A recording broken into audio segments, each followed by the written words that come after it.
हमें कहते हैं कि भाई पितृ पूजा करनी है ना तो कौवे को जाके खिलाओ, तो लॉजिक नहीं समझ में आता ये कौवे को क्यों खिलाना है। मतलब हमारा क्या दादा कौवा बन गए क्या। फैमिली डॉक्टर ने कहा कि ये बंदे नहीं बचेंगे, और किसी ने कहा कि आप है ना मेडिकल प्रैक्टिस के साथ कुछ साइकिक सर्जरी भी करते हो करके। ये मैं घर पे गया तो वो बंदे करीबन मुझे लगता है 12 साल से कोमा में थे वो। मैंने कहा ये तो बचेंगे भी नहीं। बोलते हैं हम लोग सब पूजा पार्टी कर रहे हैं, सब लोग भगवान का नाम ले रहे हैं, बिकॉज हमारे फैमिली डॉक्टर ने कहा ये तो बचने वाले ही नहीं करके। मैंने सिर्फ लास्ट में एक ही बात बोला, इनका एक फोटो दे दो मुझे। तो मैंने कुछ क्रिस्टल्स उनके फोटो पे रखे, मैंने अप्लाई किया और 21 डेज तक मैं ऐसे ही रोज अप्लाई करता था। तो आप बिलीव नहीं करोगे,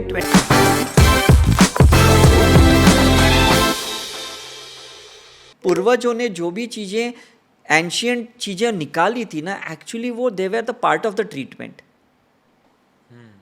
करेक्ट। समझ में आ रहा है कि that's a part of the treatment. For example हमें कहते हैं कि भाई पितृ पूजा करनी है ना तो कौवे को जाके खिलाओ, तो लॉजिक नहीं समझ में आता ये कौवे को क्यों खिलाना है। मतलब हमारा क्या दादा कौवा बन गए क्या, क्रो बन गए क्या। लेकिन आप लॉजिक यूज करो, क्रो रिप्रेजेंट सैटर्न, शनि। हाँ, शनि, इज इट राइट। तो शनि क्या करता है ना, जस्टिस देता है आपको, इज इट राइट। आपको अगर दिल पे लगता है कि यार मेरे पूर्वज चले गए और मुझे उनकी बहुत याद आ रही है और मुझे है ना कैसे भी करके उनके लिए कुछ करना है, तो उनको तो आप पकड़ नहीं सकते क्योंकि उनका रीइंकारनेशन हुआ है, उनका रीबर्थ हो गया है। तो क्रो है ना, it is a C factor for you, कि जहां पे आप उसको खिलाते हो ना तो सैटर्न गॉड खुश हो जाते, शनि भगवान खुश हो जाते, इज इट राइट। तो साइकिक सर्जरी जो है ना, जो थेरेपी मैं कहता हूँ ना, वो सैक्रल चक्र की है, वो सैटर्न की एक फिनोमिना है। जो पास्ट में आपने गलती की वो पास्ट लाइफ रिग्रेशन, और प्रेजेंट में अगर आपको सुधारना है तो साइकिक सर्जरी उसकी फिनोमिना है, उसकी थेरेपी है। और ये साइकिक सर्जरी प्रॉपर बुक्स में और हर जगह पे मेंशन्ड है। यस, 100%। बिकॉज कैसा है, लोगों ने उसको बहुत साइंटिफिकली समझा नहीं और इसलिए ये उसको अप्लाई नहीं कर पाए। फिलीपींस के बहुत सारे डॉक्टर हैं जो ये साइकिक सर्जरी करते हैं, इंडिया में उनको बैन किया गया है बिकॉज वो थोड़े गलत तरीके से साइकिक सर्जरी करते थे। वो कैसे करते थे कि वो हाथ डालते थे इंसान के स्टमक में या जहाँ पे भी प्रॉब्लम रहता था, और सारे खून निकालते हुए, आंतड़ी निकालते हुए वो गंदगी निकालते थे। तो वो दिख भी जाता था, ऐसा है। तो जब हम लोग जब मैं आदमी मर जाएगा ना, नहीं मरेगा नहीं, मैं अभी आपको इसकी स्टोरी बताता हूँ कि वो आज भी एग्जिस्टेड हैं। और वो उनके कंट्री में और बाकी सब कंट्री में करते हैं। वो क्या होता है, हमारी फिजिकल बॉडी होती है ना, उसके साथ एक एनर्जी बॉडी होती है। वो साइकिक सर्जरी एनर्जी बॉडी में करते थे, लेकिन खून दिखता था क्योंकि वो एथरिक ऑरा था।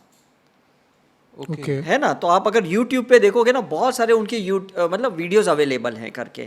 तो बहुत साल पहले ना बैंगलोर में हम लोग ने हम लोग मेडिकल कॉन्फ्रेंस चल रही थी डॉक्टरों की, और हमने उनको इनवाइट किया था।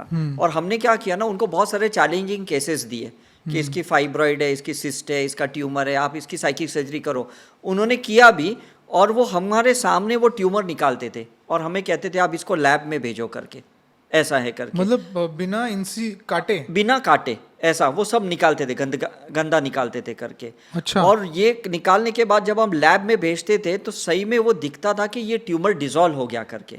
लेकिन उनकी जो प्रोसीजर थी ना, वो बहुत वियर्ड प्रोसीजर थी। खून भी दिखता था भाई। तो ऐसा ही है ना, एक जब मैं नया सीखा था तो मैंने मेरे सर को पूछा था कि अपने इंडिया में भी कोई करता है क्या, क्योंकि मैंने कहा कि भाई ये तो फिलीपींस वाले हैं, अपने इंडिया। तो उन्होंने कहा कि बद्री प्रसाद करके महाराज है फरीदाबाद में, हरियाणा में, वो बंदे करते हैं। तो मैंने कहा मुझे एड्रेस दो, मैं जाता हूँ, मुझे उस बंदे को मिलना है, वो साधु संत थे करके। तो मैं गया तो वहाँ पे वो बैठे थे और 300 लोग सामने बैठे थे उनके, और वो एक एक बंदे को स्टेज पे बुला के ना उसकी साइकिक सर्जरी करते थे। और वो मुंह से है ना पतरी निकालते थे।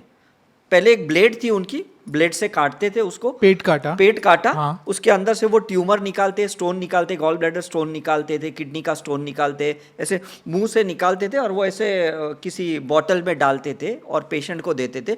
और उनके पास भस्म थी, भस्म कुछ राख थी, वो ऐसे लगा के ना वो बंद कर देते थे विदाउट स्टिचेस। तो वो रोज के 100 to 200 पेशेंट की सर्जरी करते थे, और free of charge, without any taking any money.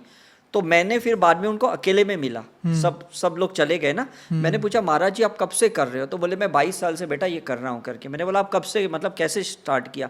बोले मैं नॉर्मल जिंदगी जी रहा था, एक बार मैं जंगल में गया और मुझे एक सांप ने काटा। और सांप ने काटने के बाद मेरे अंदर एक ऐसी आवाज़ आई कि तुम लोगों की गंदगियाँ निकालो करके। और मैंने संन्यास ले लिया, मैंने परिवार छोड़ दिया और मैं तब से लेके आज तक यही काम कर रहा हूँ कि मैं लोगों के शरीर के अंदर की मैल गंदगियाँ निकालता हूँ, मल निकालता हूँ। वो मल बोलते थे उसको, मल, राइट, ऐसे बोलते थे ऐसा। तो मैं वो पूछा कि स्वामी जी आपको तकलीफ़ नहीं होती? बेटा मैं 22 साल से सोया नहीं हूँ, मतलब मुझे इतनी तकलीफ़ होती है, लोग तो चले जाते बाद में सारा दर्द मुझे होता है। तो मैंने कहा कि मेरे जो सर हैं वो आपको एक इलाज बता सकते हैं, आप मेरे सर के पास चलो। तो मैं उनको लेके गया मेरे सर के पास दिल्ली में, और मेरे सर ने उनको सिर्फ एक ही बात बोली कि तुम है ना क्रिस्टल की माला पहनो, स्फटिक की माला पहनो, तो तुमको ये तकलीफ नहीं होगी, और तुम साइकिक सर्जरी का ये सिंबल का इस्तेमाल करो। तो उन्होंने बोला ठीक है अगर ऐसा है तो। फिर उन्होंने जाने के बाद उसका इस्तेमाल किया होगा, और मैं तो फिर चला गया, बॉम्बे आ गया। फिर 6-7 महीने के बाद मैं वापस उनको मिलने के लिए गया, ये देखने के लिए कि भाई अब उनको कैसा है। फिर उनको कभी तकलीफ नहीं हुई, उन्होंने स्फटिक की माला पहन ली और वो साइकिक सर्जरी का सिंबल यूज़ कर रहे थे। तो वो सिंबल क्या था ना, वो आपको एक प्रोटेक्शन देता है, दूसरों की करते वक्त आपको नेगेटिविटी नहीं आती है। हाँ, क्योंकि बहुत सारे नेगेटिव बहुत लोग आ रहे सारी। हैं ना। मेरा पहला जो केस था जब मैं मेडिकल प्रैक्टिस करता था, मेरी क्लिनिक पे जब मैं प्रैक्टिस करता था, तब एक है ना 72 इयर्स की एक पैरालिटिक केस आया था मेरे पास। उसके रिलेटिव्स मेरे पास आए, मुझे कहा कि एक हमारे बुजुर्ग हैं, उनको ये अटैक आ गया, ब्रेन हेमरेज हो गया, पैरालिसिस हो गया, और वो काफ़ी टाइम से कोमा में है, तो आप प्लीज़ आइए करके। तो मैंने सोचा मैं विजिट करके क्या करूँगा, तो बोले नहीं, हमारे फैमिली डॉक्टर ने कहा कि ये बंदे नहीं बचेंगे, और किसी ने कहा कि आप है ना मेडिकल प्रैक्टिस के साथ कुछ साइकिक सर्जरी भी करते हो करके। मैंने कहा करता हूँ नहीं, मैंने अभी सीखा है नया ना, मैं करता नहीं हूँ करके।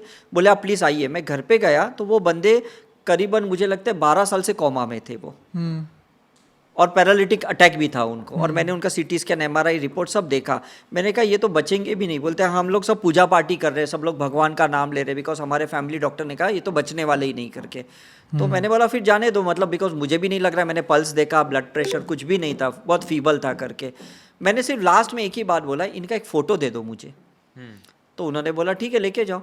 तो मैं फ़ोटो लेके गया अपने क्लिनिक पे, और उसके बाद ना मैंने सोचा चलो साइकिक से जो सीखा है ना इसके ऊपर मैं अप्लाई करता हूँ। तो मैंने कुछ क्रिस्टल्स उनके फ़ोटो पे रखे, मैंने अप्लाई किया, और 21 डेज तक मैं ऐसे ही रोज़ अप्लाई करता था दोपहर के टाइम। सुबह शाम तो मैं मेडिकल प्रैक्टिस करता था, दोपहर का टाइम मेरा फ्री रहता था।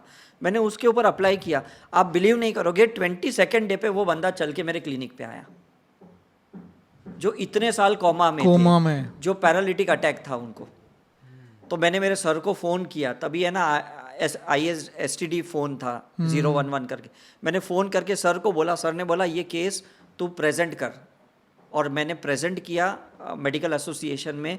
फिर वो अमेरिका गया, उसके ऊपर सारी मेडिकल रिपोर्ट्स की जांच हुई, और मुझे अवार्ड मिला फॉर बेस्ट साइकिक सर्जरी करके। उस दिन से फिर मैंने डिसाइड किया मैं मेडिकल प्रैक्टिस बंद करता हूँ, क्योंकि अगर ये इतना ईजी है, किसी भी इतने क्रॉनिक केस को आप ठीक कर सकते हो विदाउट मेडिकल ट्रीटमेंट, तो इससे अच्छी चीज और क्या हो सकती है। बद्री प्रसाद वो जी तो तो कुछ भी डॉक्टर नहीं थे, हाँ। वो तो मतलब अनपढ़ थे, मतलब वो तो अंगूठा छाप थे, ऐसा है। लेकिन तो भी वो रोज 200-300 केसेस सॉल्व करते थे वो। कैसे करते हो? और वो बोलते थे जाओ अब अपना मेडिकल रिपोर्ट कराओ, और लोग बोलते थे करके। हाँ। लेकिन वो वियर्ड था, मतलब ऐसा मुंह में से थूक मतलब लेना, मतलब वो तो मैं क्या बताऊं, मतलब इवन स्टूल्स को भी सक कर लेते थे, ऐसा सब करते थे वो। तो मैं कहा भाई ये तो मेरे से होने वाला नहीं है, मैं तो जो ऊपर से कर सकता हूँ मैं करूंगा करके। और बहुत हार्ड टू बिलीव है, बहुत हार्ड टू बिलीव। आप बहुत देखना, hard to आप नेट पे देखना, उनका नाम भी है। अभी तो वो शायद फिजिकल बॉडी में नहीं रहेंगे, ये तो मैं 99 की बात कर रहा हूँ, काफ़ी साल हो गए उसको। तो ऐसा है ना कि ये अभी कोई भी सीख सकता है, कोई भी प्रैक्टिस कर सकता है साइकिक सर्जरी। साइकिक और बकायदा लोग कर रहे हैं, क्योंकि जो फिलीपींस पास्ट में लाइफ सब। रिग्रेशन में नहीं जाता और जिसको अपने प्रॉब्लम सॉल्व करने हैं, तो उसके लिए तो ये बहुत अच्छी ट्रीटमेंट है साइकिक सर्जरी। करेक्ट।